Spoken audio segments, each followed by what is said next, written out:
여러분 스페인 가보셨습니까? 저도 못 가봤는데요. 스페인에 보면 베니돔이라는 그런 해안 도시가 있습니다. 얼마 전만 해도 거기서 전 유럽에서 가장 높은 거주 빌딩이 지어지고 있었습니다. 총 높이가 47층 높이에 200m가 넘는 그런 높이였습니다. 왜 그걸 짓기 시작했느냐면 유럽이 경제 위기를 맞아서 너무 힘든 가운데 있는데 이거를 좀 우리가 뛰어넘자. 그래서 희망과 번영을 상징하도록 그 건물을 디자인을 하고 그게 얼마나 그 유럽에서 가장 높은 거주 빌딩이니까 제가 사진을 보니까 그 빌딩이 얼마나 크게 높이 서 있는지 보기만 해도 대단하더라고요. 그러니까 사람들이 그 빌딩이 그 스페인에 지어지는 것에 대해서 굉장한 또 스페인 사람들이 자부심을 가지고 굉장히 자랑스러워했습니다. 거의 완공 단계에 이르렀는데요. 그게 그만 지난 8월 10일께 공사가 전면 중단돼 버리고 말았어요. 그래서 지금 흉물스럽게 마무리도 안 되고 그냥 지어지다가 그 상태로 좀 남아버리고 말았습니다. 오히려 가장 자랑스러워야 될 그 건물이 가장 흉물스러운, 어디서도 다 짓다가만 그 건물이 다 보이는 거예요. 너무나도 높은 건물로 지어지다 보니까. 그 이유가 뭔지 아십니까? 그 고층 빌딩을 지으면서 엘리베이터 설계를 안 한 거예요. 그걸 거의 다 지어지는 그 과정에서 그거를 발견하게 된 것입니다. 그러니까 결국은 이 공사가 그래서 중단되게 된 것이고, 이 공사 책임자는 당연히 해임이 되어버리고, 그리고 다 중단이 되고, 이게 결국은 짓는 모든 것이 다른 사람에게 넘어가 버린 거예요. 이 사람도 인수받은 사람도 이걸 어떻게 해야 될지, 이거를 밖에다 이 엘리베이터 다시 붙이자니 이것도 참 너무 애매한 모양이 되어버리는 거예요. 여러분, 이 공사가 중단된 이유가 무엇입니까? 그것은 철근이나 콘크리트 등의 재료가 잘못된 것도 아니고, 하다못해 무슨 어떤 이 공사하는 사람들의 부정이 있었던 것도 아니고, 애초에 뭐예요? 기초 설계가 잘못된 거예요. 애초에 그 안에 설계가 잘못되어 있으니까, 시작 단추가 잘못 끼워져 있으니까, 결국은 아무리 거기다가 아름다운 것을 갖다 붙여도 그것은 건물로서의 역할을 감당하지 못하는 겁니다. 그러니까 뭘 해도 안 되는 거예요. 뭐가 잘못됐으니까? 애초에 기초가 잘못되었으니까. 제가 우리 요즘 한국교회를 보고 우리 믿는 사람들의 삶을 보면서 그런 마음이 많이 들었습니다. 뭔가 지금 엉망이 되어가고 있어요. 뭔가 지금 믿는 사람들의 삶이 정말로 너무나도 무기력하고 이다지도 우리의 삶에 하나님의 역사가 없고 함께 하심의 증거가 없는 거예요. 세상을 변화시키고 하나님의 살아계심을 나타내기는커녕 왜 이렇게도 너무나도 무기력하고 세상에서 거꾸로 욕을 먹고 비난거리가 되어가고 있는 것이 한국교회의 모습이고 믿는 사람들의 삶의 모습, 현 주소입니다. 왜 이렇게까지 이단이 판을 치고 수많은 믿는다는 사람들조차 이단의 그 말도 안 되는 사설에 넘어가서 신앙을 잃어버리고 가정이 해체되는 그런 일들이 나타나고 있습니까? 왜 그렇게 우리가 믿는다고 하면서도 우리 삶이 이렇게도 힘이 없고 이렇게도 하나님의 함께 계시는 증거가 나타나지 않는다는 말입니까? 감사나 기도가 부족해서 그래요? 헌금이 부족해서 그렇습니까? 봉사가 부족해서 그렇습니까? 여러 가지 이유가 있을 수 있겠지만 애초에 설계가 잘못된 이 스페인의 건물처럼 우리 신앙의 기초, 신앙의 시작인 이 믿음이 잘못 설계되었기 때문은 아니냐는 것입니다. 믿음에 의해서 믿음이 무엇인지, 믿음이라는 것이 어떤 것인지 이것에 대해서 애초에 잘못 알고 오해하고 있으니까 당연히 그 삶도 엉망이 되는 것이고 당연히 그 삶에 하나님의 도우심도 없는 것이 아니냐는 거예요.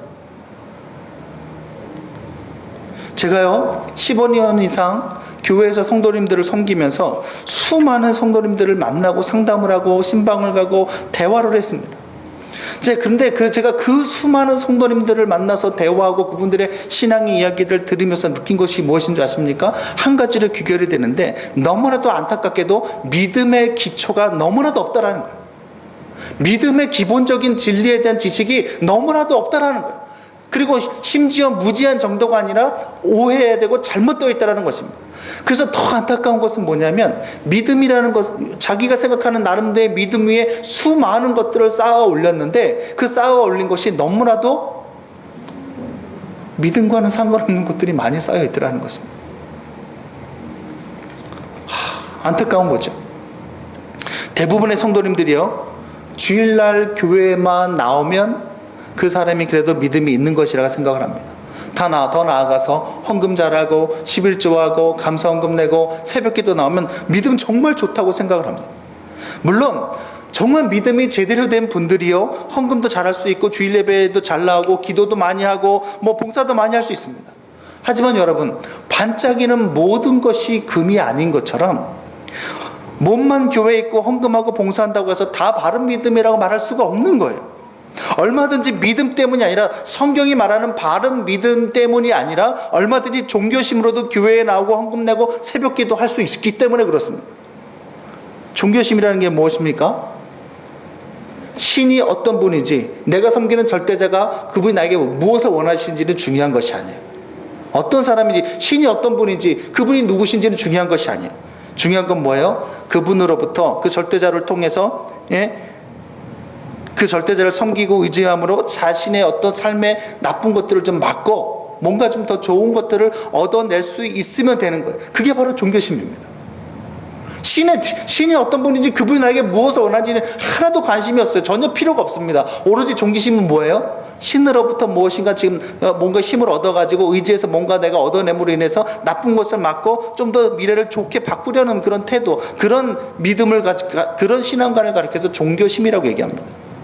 이런 종교심이라면요, 믿지 않는 사람들도 다 가지고 있는 마음이에요. 아무리요, 믿지 않는 사람들도 정말 힘들고 갑자기 어떤 커다란 고난을 갑자기 만나게 되면 아이고 하나님 한다고 하잖아요. 뭔가 좀 막연하게 어떤 신에 대해서 신에 의지해서 그걸 해결하려고 노력한다고 하지 않습니까? 누구나 다 가지고 있어요. 제가 아는 한 성도님은요, 가끔씩 주일날 빠지세요. 제가 전에 섬겼던 교회 성도님이신데, 그래서 제가 왜 빠지셨냐 그랬더니, 물어보면 이렇게 얘기하는 거예요. 주일날 날씨가 너무 좋더라는 거예요. 너무 좋은 것은 하나님께서 우리 가족으로 하여금 놀러 가라는 뜻이라고 믿고, 제가 그래서 놀러 간다라는 거예요. 그래서 예배 드리지 않고 놀러 갔다 온다라는 거죠. 그런데 가면서도 마음 한켠이 불편하고 깨름직하고 왠지 나쁜 일이 일어날 것 같고, 오늘 이번 한 주 동안에 왠지 그 어려운 일이 일어날 것 같다는 그런 느낌이 들더라는 것입니다. 괜히 이러다가 또 가다 사고 나는 것 아니야? 이런 마음이 들더라는 거예요. 그래서 그 주중에 꼭 교회 들러서 수요일날 예배를 드리러 나오세요. 그분이. 죄송하지만 이것은 사고를 막기 위한 종교심이지 믿음이라고 부를 수가 없습니다. 여러분, 또 이런 것도 있어요. 해마다 10월달과 11월달이 되면요, 모든 대부분의 교회에 새벽 기도회와 금요 철야 기도회가 부흥이 일어납니다. 평상시에는 금요 철야 기도회 때 대부분 잘 나오지도 않던 분들이, 하다못해 전에 교회는 뭐 3,000명 넘는 교회인데 뭐 새벽 기도회 때 거의 뭐 한 70명 뭐 이 정도 나와서 예배 드리는 걸 보면 때 진짜 안 나와요. 그런데 꼭 10월달 11월달만 되면 그냥 갑자기 사람이 새까맣게 몰려가지고 뭐 얼마나 열심히 기도하는지 모릅니다. 왜 그런 일이 일어나는지 아세요? 수능 때가 다가오니까 그래요. 수능 때가 다가오니까 많은 수능생 어머니들이 절대자의 힘을 빌려서라도 자녀가 좋은 결과를 얻게 하려고 그렇게 새벽에 나오는 겁니다. 하나님께서 내 자녀가 이 대학을 가고 어떤 대학을 가고 무엇을 내 자녀에게 원하시는지는 관심이 없어요. 오로지 내 아들이 자녀가 대학 들어가야 돼. 거기에만 관심이 있는 겁니다. 재미있는 것은요, 수능이 끝나게 되면 그 사람들이 썰물 빠지듯이 쫙 빠져가지고 원래대로 돌아온다는 거예요. 이런 기도와 옛날 우리 어르신들이 정화수 떠놓고 달이나 나무나 돌멩이나 아니면 그 어떤 알지도 못하는 신에게 이 빌었던 이 그런 비는 행위에 뭐가 다르냐는 겁니다. 비는 대상만 달이나 나무나 돌멩이에서 하나님으로 바뀐 것이 아니냐는 거예요. 이런 게 바로 종교심이라는 겁니다. 그러니까 단순히 어떤 종교적 행위만 보고는 그 믿음이 진짜라고 말을 할 수가 없는 것이에요. 또 어떤 분은 내 부모가 열심히 기도하고 교회 다니고 봉사하니까 자기는 설렁설렁 믿어도 된다, 자기는 저절로 구원받을 것이다, 이렇게 생각하는 분들도 있어요. 그런 분이 정말 있을까 생각하는데 정말 그런 분이 있어요. 여러분, 성경에서 말하는 건 뭐예요? 정말 그 사람 개인이 정말 예수 그리스도를 구주로 인정하느냐의 문제거든요. 안 된다는 겁니다. 그리고 또 어떤 권사님은 자기가 방언도 하고 축기도 하고 그런 은사가 있으니까 당연히 자기는 믿음이 있는 정도가 아니라 믿음이 강한 것 아니냐, 이렇게 생각하는 분도 있어요. 하지만 죄송합니다만 얼마든지 그렇게 이적으로 보이는 일들이 성령의 역사가 아니라 자기의 착각이나 아니면 그 순간에 어떤 착각으로 보여질 수도 있는 것이고, 심지어는 성령의 역사가 아니라 사단의 역사일 수도 있다는 걸 여러분 간과하시면 안 돼요. 그런데 이런 믿음에 대한 오해 중에 가장 큰 오해가 무엇이냐면, 구원을 얻는 믿음을 어떻게 생각하냐면 예수님을 믿는다는 것을 존재에 대한 믿음으로 착각하는 분들이 많다라는 거예요. 예수님을 믿는다는 것을 예수님이 계신 것, 하나님이 있다는 것을 믿는 것으로 아는 분이 많다라는 거예요. 그래, 하나님 계시니까 하나님 계신 건 나를 믿어, 그러니까 난 구원 받는 거 아니야, 이렇게 말씀하신다라는 거예요. 그래서 이렇게 말씀하시는 거예요. 우리 남편은 교회는 안 나오지만 하나님이 계신 것은 믿어요, 그러니까 걱정 없어요, 이렇게 말씀을 하는 겁니다. 천만의 말씀이에요. 성경이 말하는 믿음은 그런 것이 아닙니다. 그런 존재에 대한 믿음으로는 절대로 구원받지 못합니다. 그렇게 믿음에 대해서 너무나도 많은 분들이 잘못 알고 있으니까 그 인생도 잘못된 삶과 잘못된 행동이 나오는 것이고, 그 믿음에 쌓여진 것이 무엇이든지 간에 그것은 쓸데없는 엉뚱한 데 시간을 낭비하는 것이 되고 만다라는 것입니다. 그렇게 애초에 믿음의 기초부터 틀어졌으니 그 삶이 그렇게 능력이 없고 무기력한 것이죠. 혹시 여러분은 어떻습니까? 정말 자신이 예수 그리스도를 제대로 믿고 있다고 생각하십니까? 그렇다면 그 기준과 그 이유는 과연 무엇입니까?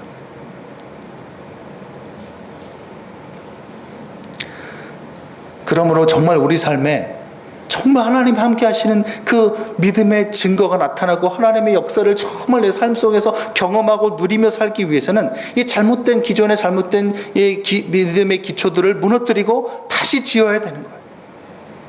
잘못된 건물은요, 잘못된 기초 위에 잘못 세워진 건물들은 당연히 부셔뜨리고 다시 처음부터 기초부터 다시 제대로 해야 제대로 된 건물을 만들어서 수십 년, 수백 년 동안 이 간을 갈 수 있는 그런 좋은 건물을 세울 수 있기 때문에 그래요.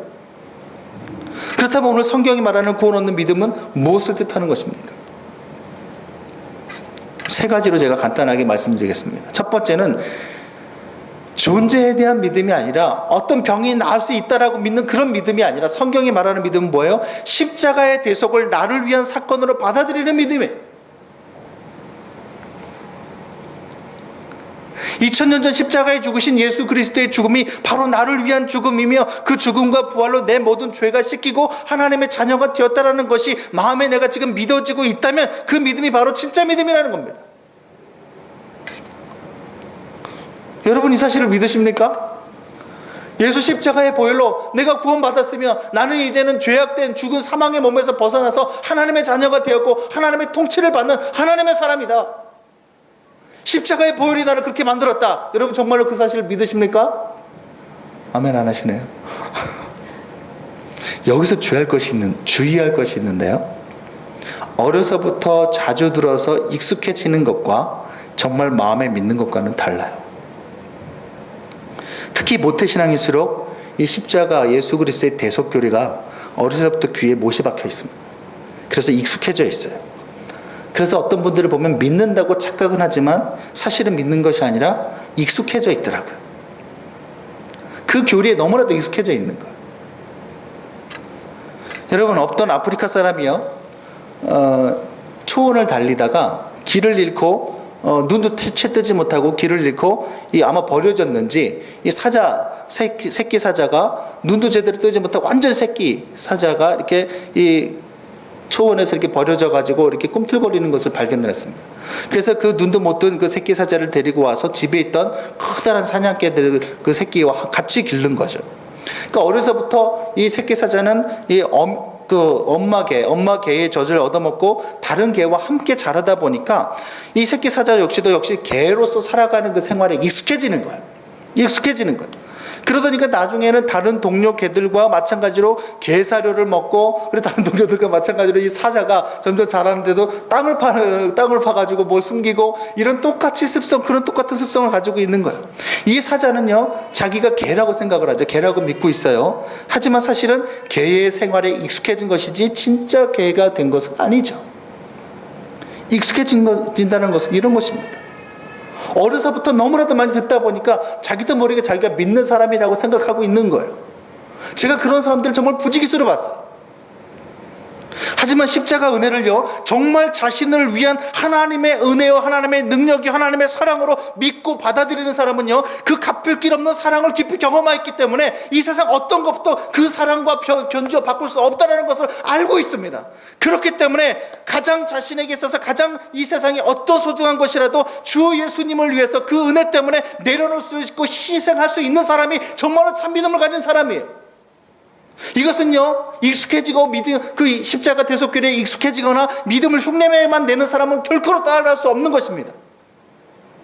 자, 다시 묻겠습니다. 여러분 정말 예수 그리스도의 십자가의 사건을 바로 나를 위한 하나님의 능력과 사랑으로 받아들이고 계십니까? 그렇다면 그것을 위해서 내 어떤 것이라도 희생할 각오가 되어 있으십니까? 그게 익숙해졌다는 것과 정말 믿는다는 것의 차이예요. 이처럼 구원을 얻는 진짜 믿음은 예수 그리스도의 십자가의 사건을 나를 위한 것으로 진짜로 믿고 받아들이는 믿음입니다. 우리가 이것을 믿고 있다면 저와 여러분은 정말 제대로 구원 얻는 믿음을 소유한 것입니다. 혹시 그렇지 않다면 빨리 이 믿음의 문제를 해결해야 돼요. 그냥 교회만 왔다 갔다 해서는 절대로 하나님을 기쁘시게 할 수가 없습니다. 히브리서 11장에 믿음이 없이는 하나님을 기쁘시게 못한다. 당연히 기쁘시게 못하면 하나님의 관심 밖의 인물이에요. 여전히 우리는 아무리 교회를 왔다 갔다 하고 아무리 내가 하나님 앞에 복채 같은 헌금을 낸다 하더라도 당연히 영적인 싸움에서 승리할 수도 없죠. 그러므로 그 어떤 것보다도 내가 정말 이 바른 믿음, 십자가의 사건을 날 위한 것으로 정말로 받아들이게 되는 그런 믿음을 가질 수 있게 해달라고 기도해야 되는 것입니다. 두 번째로 이 구원받는 믿음은 오직 성령 하나님을 통해서만 주어집니다. 절대로 우리 스스로는 이 십자가 사건을, 이 십자가의 이 대속의 교리를 믿고 받아들일 수가 없어요. 정말로 나를 위한 것으로 믿을 수가 없습니다. 받아들일 수가 없어요. 절대로. 그냥 믿으면 되지. 여러분, 그게 쉬운 일이 아닙니다.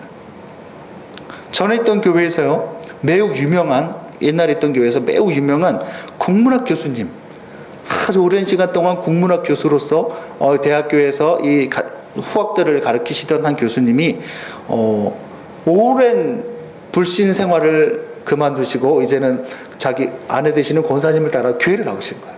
제가 그 집에 신방을 가게 된 것입니다.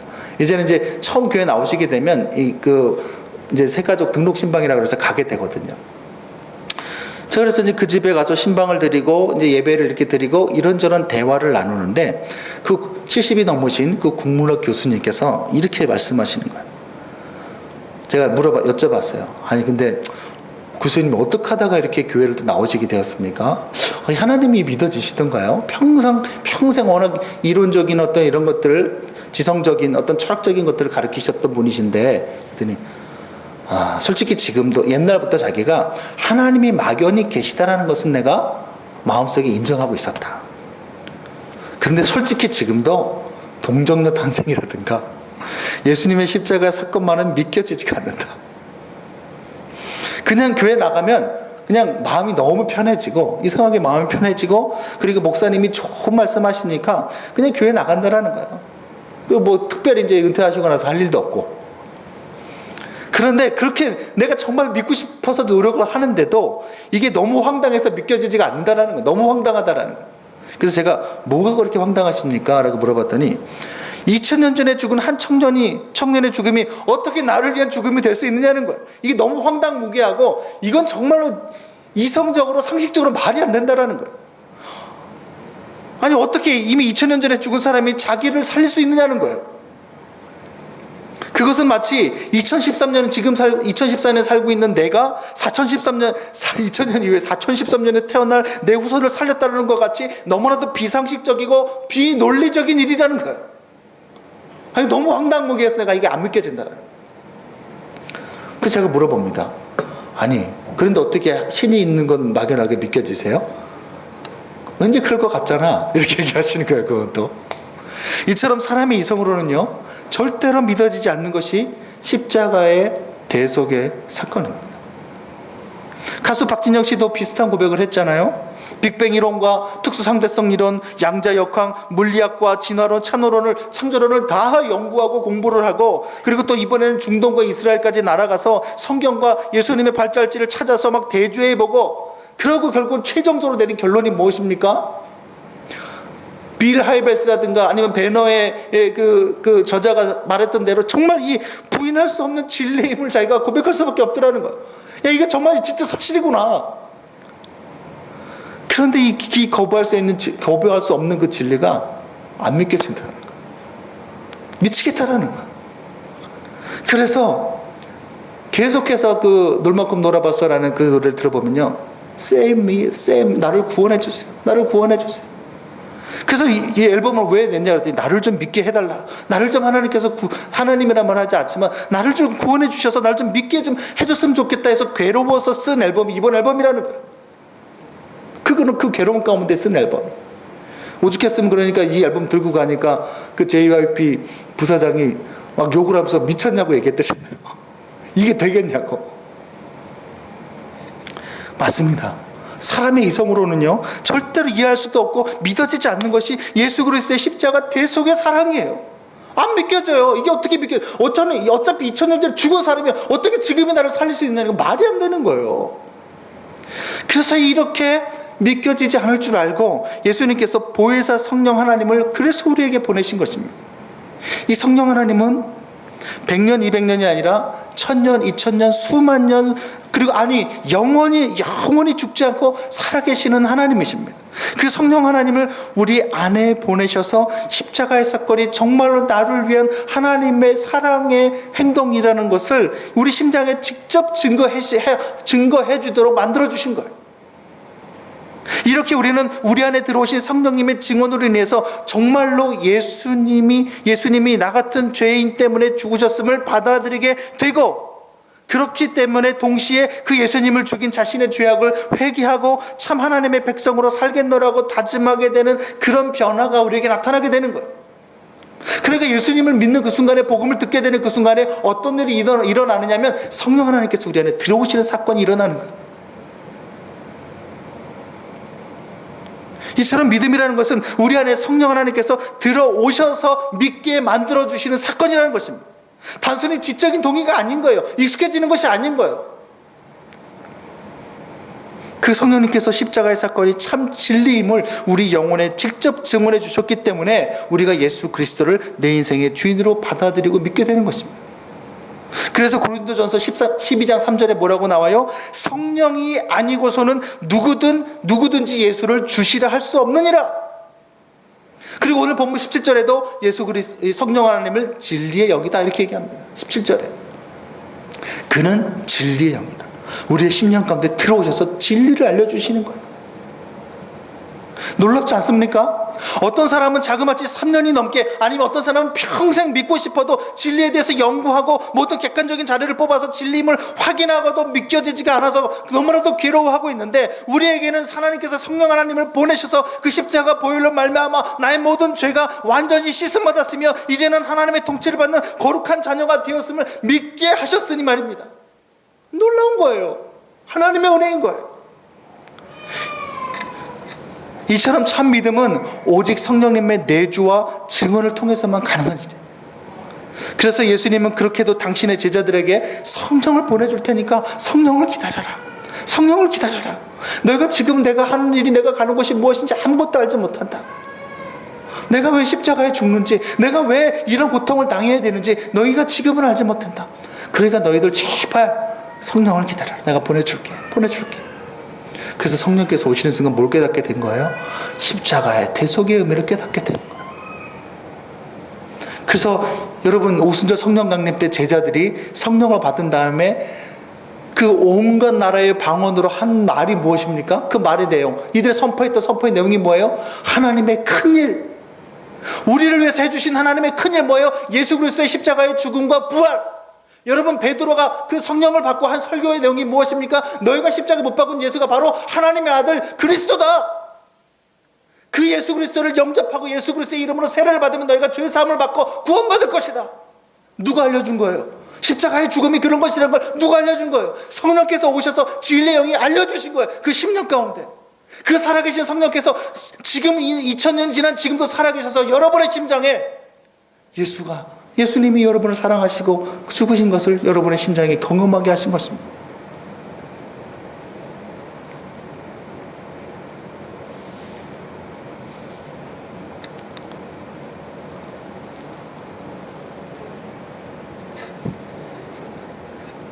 그렇기 때문에 예수를 믿는다는 것은 이론이 아니에요. 믿는 그 순간에 정말로 그게 믿어져요. 그러니까 어떻게 돼요? 그러니까 눈물이 터져 나오는 거예요. 내 죄악 때문에 죄 없으신 예수님이 나 대신 죽으셨고 어떻게 이런 일이 일어나는가? 소망 없는 이 죄인이 하나님 앞에 정말 벌레 먼지와도 같은 이 죄인이 어떻게 이런 죄인을 위해서 주 예수님께서 이 땅에 오셔서 몸을 찢으시고 피를 뿌리시고 죽으실 수가 있다는 말인가? 아무런 가치 없는 나를 위해서. 그래서 펑펑 울면서 그 사랑에 내 목 놓아 울면서 내 평생 이 좋으신 주님을 위해서 내가 살다 죽으리라. 여러분, 예수 그리스도 영접할 때 그런 마음 없으셨어요? 그 구원의 느낌이 얼마나 큰지 저는 제가 그토록 좋아하던 노래마저도 포기하게 만들었어요. 내가 평생 그리스도의 사람으로 살겠노라 했으니까 당연히 하나님께서 포기하거나 어떤 것도 내가 포기할 수 있다.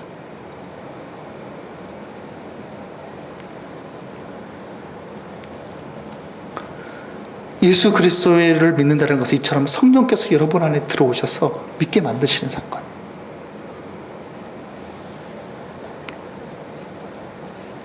마지막으로 우리 안에 오신 성령님은요, 영원한 우리의 보호자가 되어주십니다. 사실 이게 오늘 본문이 말하고자 하는 가장 중요한 요지죠.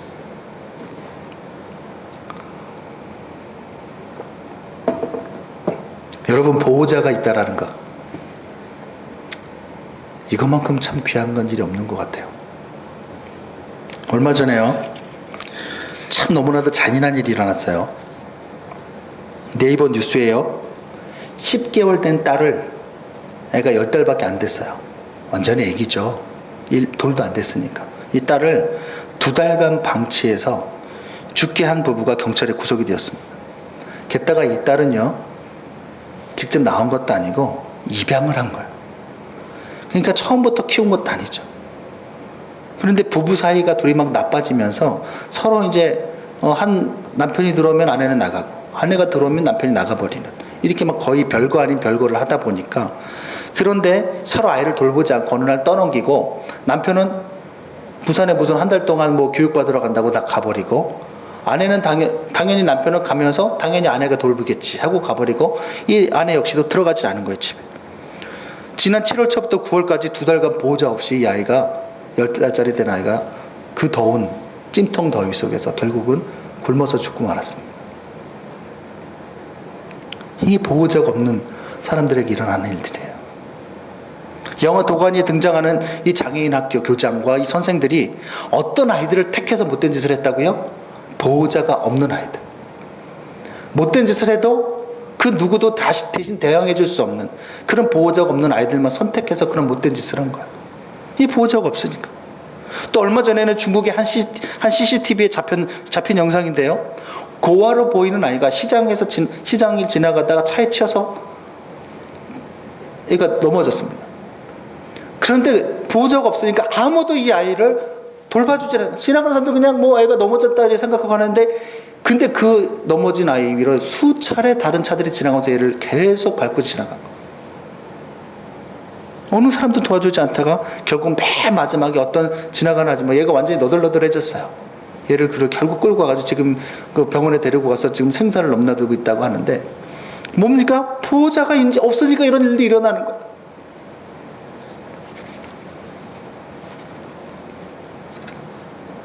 여러분, 우리도 사실 몸집만 커졌을 뿐이지 이런 아이들과 다를 바 없는 사람들 아닙니까? 솔직히 여러분 가운데 인생을 2번째 살아본 분 계세요? 아무도 없잖아요. 다 우리는 지금 우리가 가는 모든 인생, 모든 선택은 다 우리가 처음 살아보는 생들 아닙니까? 우리가 가는 이 길을 다 처음 내딛는 초행길 아닙니까? 가다가 무엇을 만날는지, 또 어떤 일이 일어날는지, 아니면 제가 지금 40대인지 나중에 50대 때 어떤 일을 만나서 어떤 어려움을 당하게 될지 아무도 알 수 없어요. 그런 정말 인생의 광야길을 여러분 다들 가고 계시지 않습니까? 다 초행길 아니에요?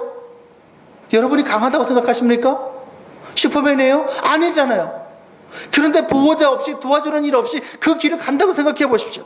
그러니까 우리 역시 가장 보호자가 필요한 사람들이 우리 아닙니까?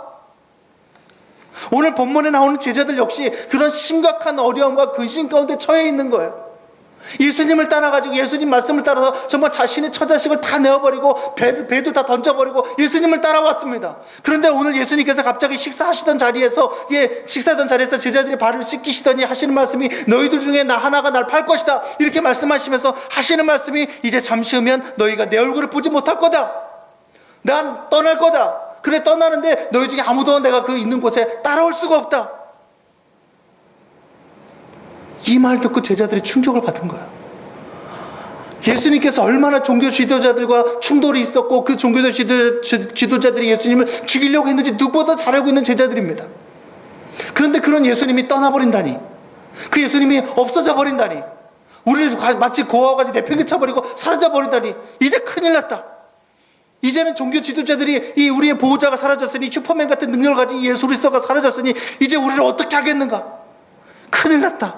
이제는 누가 우리를 보호해주고 누가 우리를 지켜주는가? 무슨 일을 만날는지 모르겠다. 우리 정말 큰일 났다. 이제 우리는 누구를 믿고 따라야 되는가? 이런 마음 가운데, 이런 근심 가운데 있을 그때에 예수님께서 오늘 이 말씀을 주시는 겁니다. 그래서 14장 1절, 우리가 읽었던 14장 1절에 뭐라고 나와요? 너희는 마음에 근심하지 말라. 하나님을 믿으니 또 나를 믿으라. 이렇게 시작한 것이 오늘 보혜사를 보내주겠다는 이 말씀의 초도입니다. 걱정하지 마, 근심하지 마. 너희들 하나님을 믿지? 그러니까 나도 믿어. 그러면서 16절에 이 약속을 해주시는 거예요. 내가 아버지께 구하겠으니 그가 또 다른 보혜사를 너에게 주사 영원토록 너희와 함께 있게 하리니 그는 진리의 영이라. 세상은 능히 그를 받지 못하나니 이는 그를 보지도 못하고 알지도 못하겠습니다. 그러나 너희는 그를 아나니 그는 너희와 함께 거하실 것이며 또 너희 속에 계시겠습니다. 내가 너희를 고아와 같이 버려두지 아니하고 너희에게로 오리라. 그 근심과 앞으로 어떻게 될지 몰라 하는 그런 말도 안 되는 형편에서 놓여가지고 근심 가운데 빠져있는 제자들에게 예수님께서 뭐라 그러는 거예요? 너희들 고아가 아니야. 너희들은 아비 없는 자식이 아니야. 너희들 내가 고아같이 버려두는 것이 아니라 너희에게 보혜사 성령을 내가 보내줄 것인데, 그 성령 하나님 오셔서 너희의 영원한 보호자가 되어주실 거야. 너희는 혼자가 아니야. 혼자가 아니야. 걱정하지 마. 너희는 부모 없는 자식이 아니야. 성령님께서 오셔서 너희 가운데 함께 거하시면서 너희의 아버지 노릇을 해주실 거야. 그러니 걱정하지 말고 끝까지 신앙 말씀 믿음 붙잡고 성령님 의지하고 살아가라는 거. 놀라운 보호의 약속입니다. 이처럼 이제는 성령께서 우리를 지켜주시고 보호해 주시니까 얼마나 그 삶이 안전하겠어요.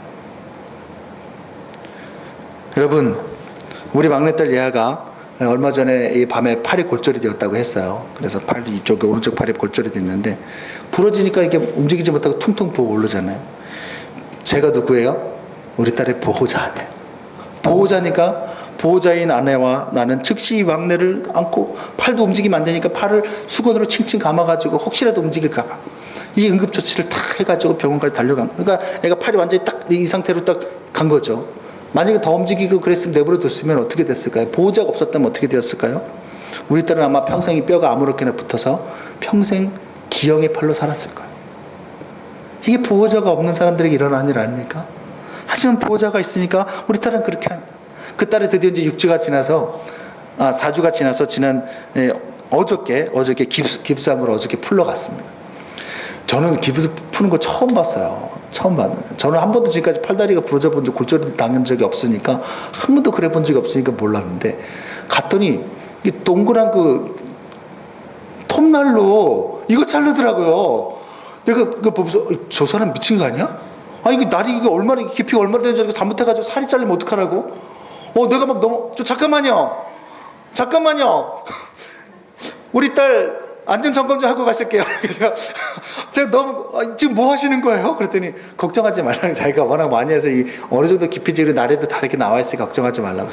잠깐만요. 그래서 내가 너 이거 안심이 안 되는 거예요. 그러니까 딸도 너무 이게 윙 하고 막 이렇게 들어오니까 그래서 걱정하지 말라고. 제가 한 번도 그래 본 적 없으니까 걱정하지 말라고. 제가 식은땀이 팍 나는데 우리 딸은 더 무서워하는 거예요. 막 그냥 윙 하니까 막 거기다 싹 대게 말아대고 그냥 뭐 자지러지게 우는 거예요.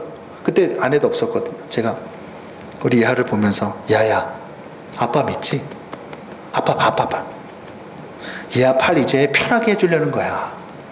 아픈 거 아니야. 아빠 믿지? 아빠 손 잡아. 그러니까 이쪽 손 말고 안 아픈 손을 저를 꼭 잡고 제 손 꼭 잡은 거예요. 그러더니 뭐냐 내 얼굴만 쳐다보고 있는 저쪽 보지 마. 아빠 봐. 하는데 저를 보면서 참는 거예요. 왜요? 아빠가 손을 붙잡아 주니까. 제가 그때 그걸 보면서 굉장히 우리 딸에게는 이게 얼마나 두려운 일이에요. 난생 처음 겪는 그런 일이잖아요. 그런데 우리도 살아가다 보면 난생 처음 겪는 너무나 힘든 일을 많이 당하게 되잖아요. 내가 생각지도 못했던 그런 일을 당할 때도 있고 어려울 때도 많고. 그런데 그때 우리 아버지 되신 하나님께서 성령 하나님께서 얘야 딴 데 보지 말고 날 봐. 내가 너 사랑하는 거 알지? 내가 너를 위해서 내 아들까지 십자가에 내어준 거 알지? 내 손 잡아. 내 손 잡아. 다치지 않게 해줄게. 보호해 줄게. 이게 누구라고요? 이게 성령 하나님이라는 거예요.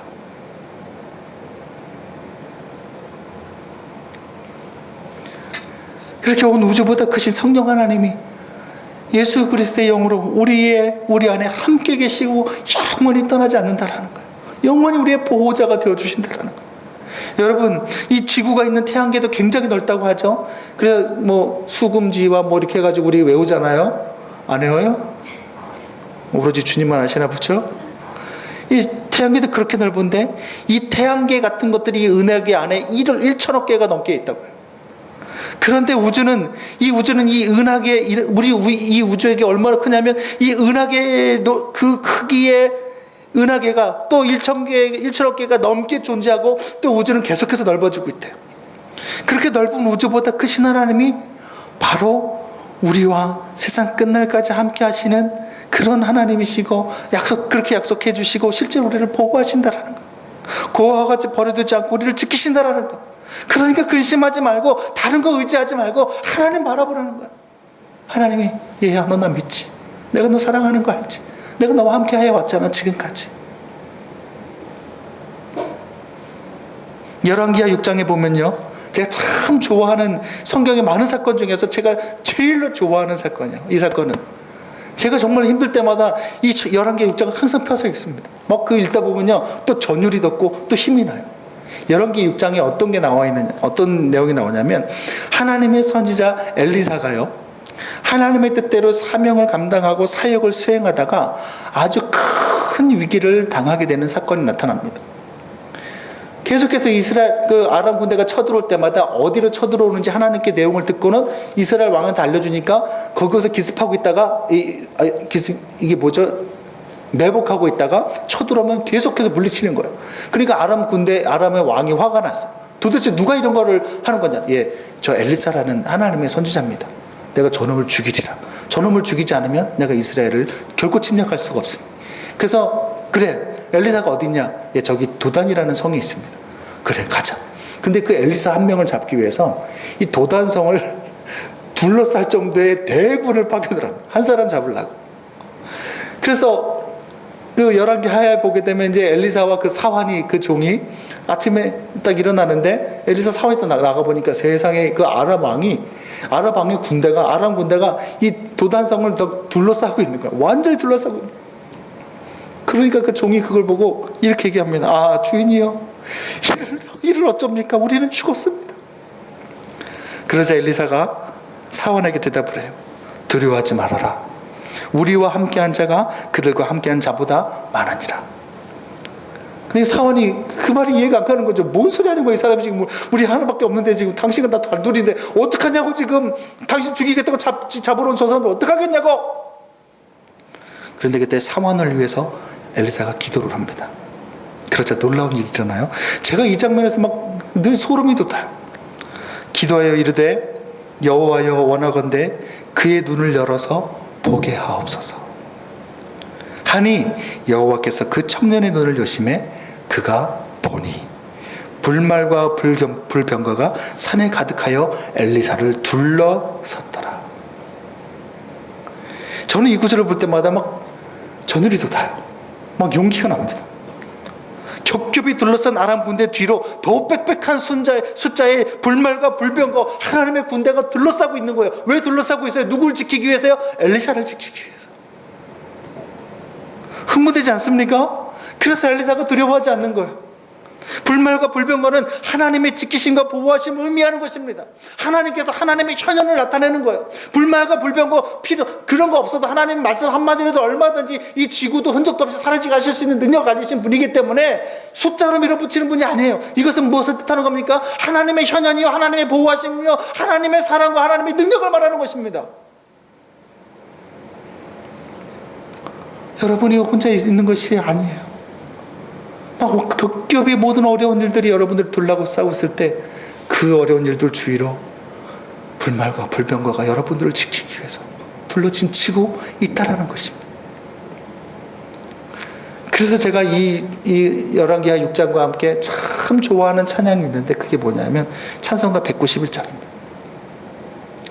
혼자인 것 같아서 너무 외로울 때, 또 아니면 또 세상에 어떤 물질적인 어려움이나 아니면 너무 견디기 힘든 어려운 일이 닥쳤을 때, 그리고 또 말씀대로 살다가 정말 어려운 고난을 당했을 때, 정말 이 믿음의 길을 가기가 때로는 한숨이 나고 자신이 없을 때, 그때 이 찬송가 191장을 부르면서 이 불말과 불병거를 생각합니다.